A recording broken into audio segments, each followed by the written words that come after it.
Beko teweeraliikirira bigambo by'abantu. Beera confident of yourself. Ekikuleetera okutegeera ky'oli kyekyo ekiri mu ggwe era kye weemanyiiko. Ekyo ekiri mu ggwe era kye weemanyiiko. Weemanya nti wano nnemererwa ate wano nkola bulungi. Wano we nnemererwa nsaze magezi ki okulabika nga nvaayo. Era bw'omala okukitegeera nsaze magezi ki okuvaayo, otandika okunoonyereza n'olaba we bayigiriza ekikwata ku ekyo. Obubaka bungi nnyo obukwata ku mbeera ezitulema. Era ne bw'ogenda ku YouTube abasajja ba Katonda n'abakyala ba Katonda bayigiriza nnyo ku bintu ebimu ebitulema. Bw'ogenda mu Google n'oteekamu abantu bayigiriza ebintu bingi nnyo ebirabika ebitulemera omuntu. Nsobola ntya okuvaayo nga nze bwe mba nga mbadde nkyalina oba waliwo obunafu oba njogera bubi oba neetaaga okubeerako kyenkyusa oba nina kyennina okukola ekiyinza okuggyayo obulamu bwange n'okunkulaakulanya. Oyinza okubeera nga obadde okola ebintu bingi byogezezzaako kino na kino na kino, naye nga biganya okuyitamu n'ogamba bannaaye ye nze nkoze ntya okulabika nga nange obulamu bwange buvaayo. Kyokka ng'oli muntu mukozi, olina amagezi, naye oluusi ng'ebintu by'okola bye bitajja mu mbeera zo era mu ngeri zo oba nga tebisobola kuvaayo kukuweesa mukisa, oba n'engeri gy'otambulamu oba n'engeri gy'oyogeramu oba n'abantu b'oli nabo oba n'ekifo ky'obeeramu. Oluusi tubeera mu bifo bikyamu. Ng'oli muntu mulungi, olina amagezi, oyogera bulungi, osobola olina potential ekutwala mu maaso okukola ebintu, naye ng'abantu abakwetoolodde bo tebalina bwongo n'amagezi gayinza kuyamba kuvaayo. Abantu be weetoolodde ebiseera ebisinga bwe bakulaba nga olina obusobozi obusobola okukola ebintu, amagezi ge basala olw'obwongo kubanga obuwongo butunudde wansi. Kyema nkozesa kyova olaba nti n'abantu bakozesa ekigalo kino ekisajja ne bakitunuza wansi. Abantu abalina obwongo obwesulise baba tebayagaliza, baba banyoomi. Akutunulira n'agamba gundi ono yayina kino nga tekyamusaanira, gundi ono ye yawasa omukyalo omulungi bw'ati omugezi bw'ati ava mu famire bw'ati nga tekyamusaanira. Katonda takola nsobi, tebamanyi teriiyo obukulu butava eri Katonda, teriiyo omukisa gutava eri Katonda. Mukama byonna bye yatusuubiza bye yatutegekera biba byaffe, tewaliiwo n'ayinza kubiziyiza. Kati teriiyo Katonda waakolera nsobi n'ampa ekitansaanira. Haleluya. Ana enyumirwa nnyo ebigambo ebirungi ebiva ku Namulondo y'obwa Katonda. Kaakati ekigambo kiri bwe kiti, weetaaga okubeera mu bantu abatuufu, weetaaga okulinaana okubeera mu kkanisa entuufu eri ku musingi ogw'ekigambo kya Katonda, eyogera ekigambo nga bwe kiri mu butuufu bwakyo, ekigambo nga ekyogerera mu bibala eby'obwa Katonda. Kubanga mulimu amazima, mulimu okwagala, mulimu essanyu, mulimu emirembe, mulimu okusonyiwa, mulimu okwenenya, mulimu okutabagana, mulimu okujjula omwoyo. Ebyo byonna bibala. Enjiri gye tubuulira kasitebeera nga teweebuuka mu bibala, awo ojja kubanga okula owooluganda. Olunaku olwaleero lwa Sunday, essaawa wano wenjogerera Eastern Time USA ziri ssaawa 3 n'eddakiika 31, kitegeeza nti ssaawa 3 n'ekitundu. Mbuzaayo eddakiika 3 okuyibeera nga ndi mu kyaki nsinza. Naye obubaka buno bukulu nnyo nnyo nnyo nnyo omuntu okwetegeera mu Katonda. Ogwo gwe mukwano gw'olina ne Katonda wo, ekitegeeza nti oli muntu akonectinze ne Katonda wo. Katonda wo yennyini nnyini akukakasa ekyo ky'oli mu ye. Era owulira kakengere awantu awatannatereera, n'obeera nga olw'okubanga n'enjiri gy'owulira n'enjiri gy'osoma naawe kennyini weetadde ku musingi ogw'amazima ogw'obwa Katonda, ogw'amazima ogw'obwa Katonda. Buli ssaawa oyagala buli lunaku okubeera ng'obulamu bwo bweyongerako, ng'obwimpuruvinga mu Katonda. Wootateredde wookoze ensobi ne weenenya n'ogamba Mukama mu butuufu wano saatambudde bulungi, wano saayogedde bulungi, wano nanyigiriza guuni Mukama onsaasire onsonyiwe. Njagala okutambulira mu kwagala n'okwagala abantu bonna nga bwe bali. Mu butuufu obujja bwankutte, bwe nalabye gundi ng'alina kyafunye bwe kiti namukwatiddwa obujja mu butuufu. Ate ebintu bino byonna byenjogera byenno bye bikolwa eby'omubiri. Byebikolwa eby'omubiri, era ebikolwa eby'omubiri bituziyiza nnyo bwe tuba nga tetutambulidde mu bikolwa eby'omwoyo ebikitegeeza ebibala eby'obwakatonda. Ebikolwa by'omubiri bituziyiza nnyo okukwata ku ebyo ebitusaanira.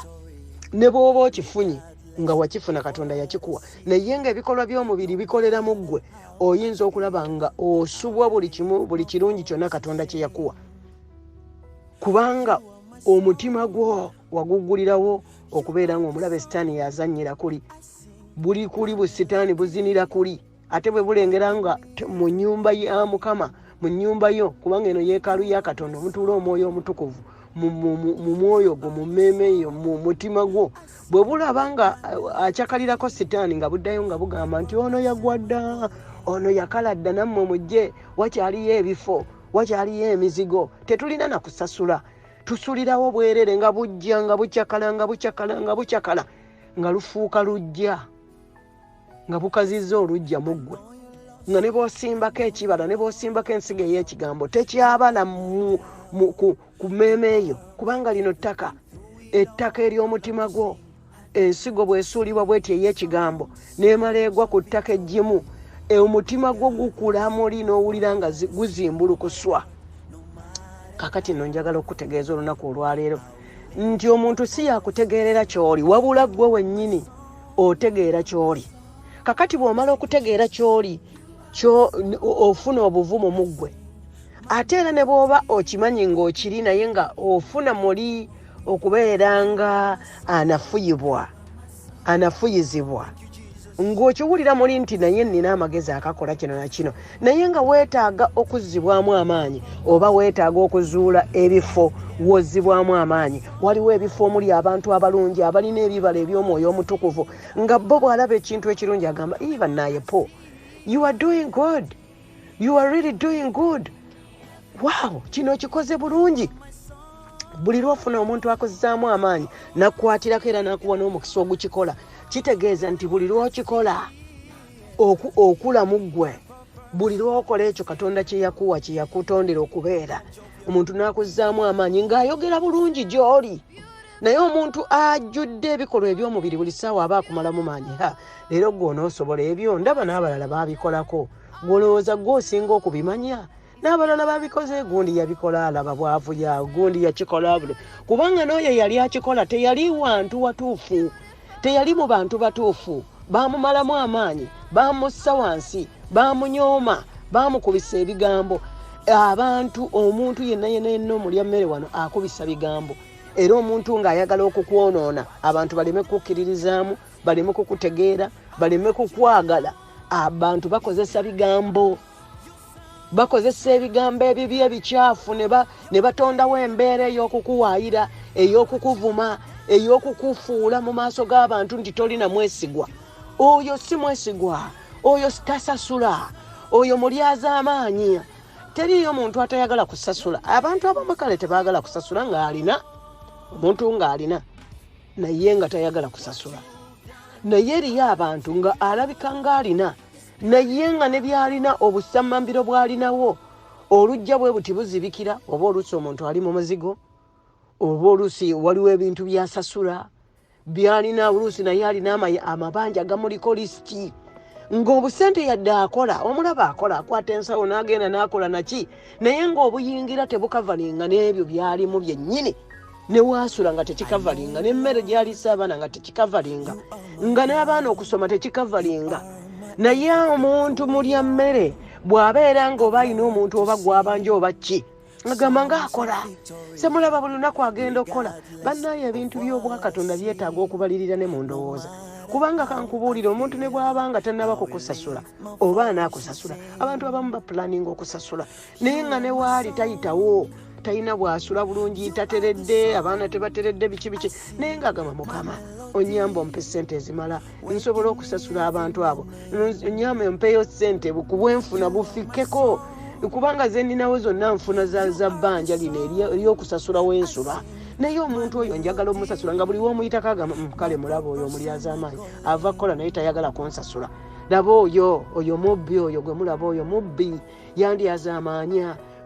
Ebintu ebiringa bwe bityo. Abantu mu nsi kye batategeera nti omuntu yenna essaawa yonna ayinza okufuuka ekintu ekirala. Either omuntu ayinza okuba abadde mugagga nnyo enkya ne yeesanga nga si mugagga. Oluusi oyinza okuba n'amagezi mangi nnyo oli mugagga naye ebijja tebiraze, tomanyi enkya ky'oyinza kubeera. Kyova olaba omubuulizi w'enjiri ali ku mazima, ali ku kigambo kya Katonda yagamba nti weekwase Katonda, weesige Mukama, oleme kwesigama ku magezi go, kubanga amagezi go gakugamba nti gwe ng'oli mugagga, oli bulungi, oliba olebeera ki, teweetaaga na Katonda. Abo tobeetaaga, abo balukyolo bakopi. Toyogeranga na bakopi, toyogeranga naki nga kwegamba amagezi go gakugamba nti buli woyogera n'abantu abali awo abali mu bwetaavu abafaanana nga bwe bafaanana, oba bozzaamu abalala amaanyi biki, oba ogwa bbeeyi. Teweemalaamu ogwa bbeeyi, tobeera mu bifo buli kimu n'obeerawo, si gwe ayinza okukola wekka. Tolowooza nti gwe mugezi wekka. Environment, ebifo bye tubeeramu bimalamu amaanyi. Naye nga gwe omuntu olwaleero njagala okuzzaamu amaanyi nti Katonda yakutonda mu kifaananyi kye era n'akuteekawo for a purpose. Yakuteekawo okiikirire image ye. We are representative. Kati bwe tutambula nga tubala ebibala turepresentinga Katonda, kubanga twatondebwa mu kifaananyi kye. Naye buli lwe tutakikola kyova olaba nti yatuwa n'omwana w'omu Yesu Kristo atufiirire, n'abeera ku musaalaba okutuukiriza missoni ey'ekyo Katonda kye yatuyitira. Era Bayibuli egamba nti oyo amukkiriza n'ayatula n'akamwa ke ti Yesu Kristo yatufiirire, yafa n'aziikibwa n'azuukira, n'atufiirira n'atununula mu kikolimo eky'amateeka bwe yamala okuyiwa omusaayi. Buli amukkiriza ajjibweko ebibi, era bw'oyatula n'akamwako nti Yesu Kristo ye mulokozi wange olwaleero olukolebwa, kubanga okukkiriza kukuwonyezza era olunaku olwaleero olokosa. Owooluganda njagala okuzzaamu amaanyi ntandika okwekkiririzaamu, kubanga Katonda akumanyi, oli kika kitukuvu, oli ggwanga ddonde, oli mwana wa nvuma, yakuyita. Oyinza okuba nga obadde mulwadde, naye obulwadde si paati yo, kubanga emiggo gya Yesu Kristo egyo gye yakubibwa gye gikununula n'okukuwonya. Kyava atuwa ekigambo, Dawudi yagamba nti yatuma ekigambo kye ne kituwonya ne tukitujja mu kuzikirira.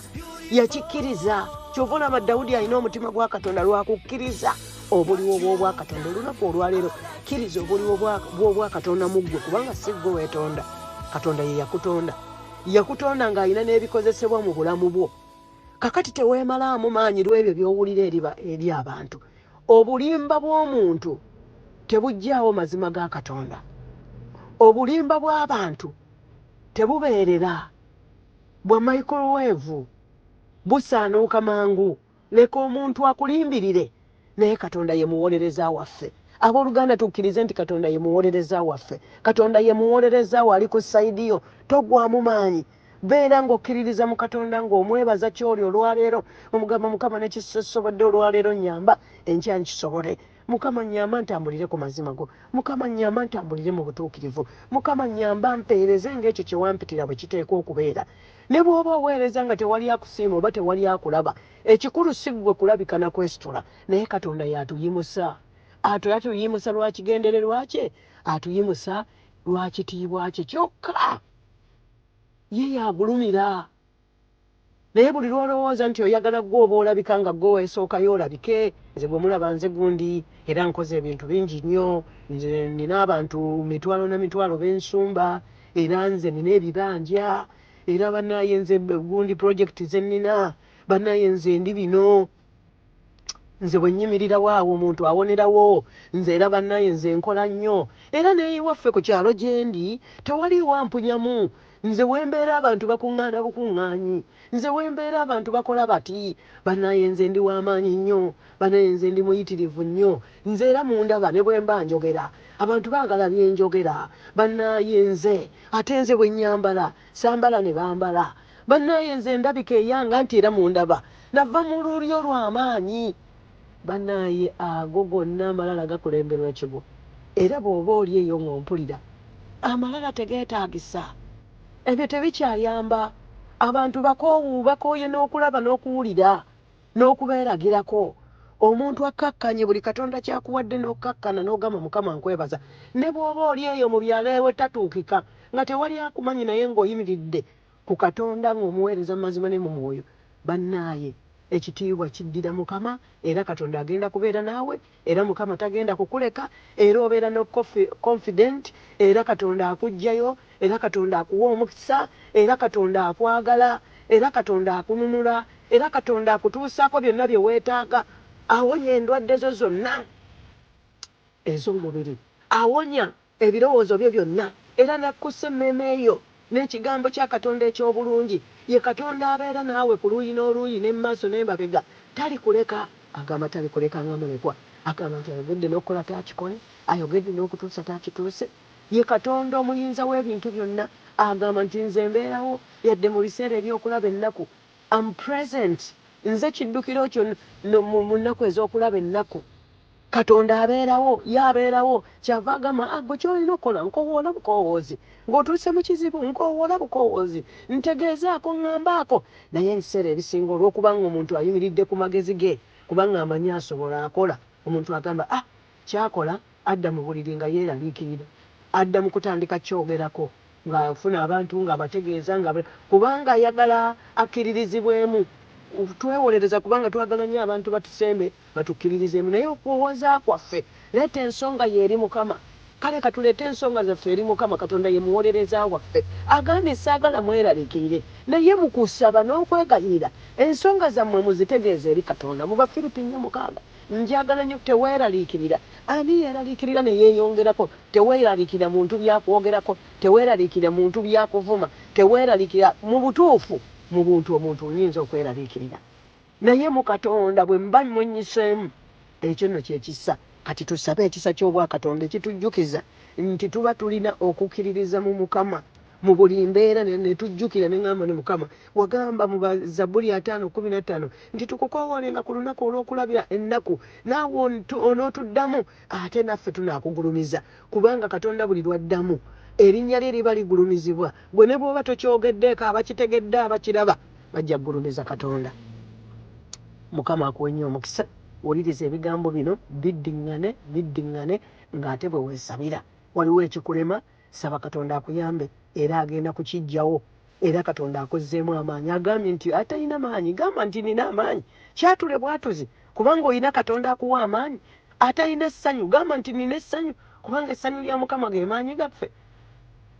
obwakabaka bwa katonda si kulya na kunywa naye mirembe essanyu mu mwoyo omutukuvu n'obutuukirivu haleluya mukama akuwe nnyo omukisa nsigadde ndi maama May Kawaala wano mukama akuwe omukisa era nkwagala nnyo era gezaako okubeera nga otugoberera otufollowinga ku Instagram teeka mu May Kawaala Twitter May Kawaala mulimu Healing Outreach Ministries International ku YouTube byonna bwe bityo May Jerry Kawaala May Gary Kawaala Pastor May Kawaala ojja kulaba ku YouTube kuliko International Healing Outreach Ministries Church ne ku YouTube byonna bwe bityo bwe biri website www.healingoutreach.net ate waliyo www.maykawala.org ogenda kufuna information zonna osangayo obubaka osangayo obujulizi osangayo ebikwata ku buweereza mukama akuwa omukisa amiina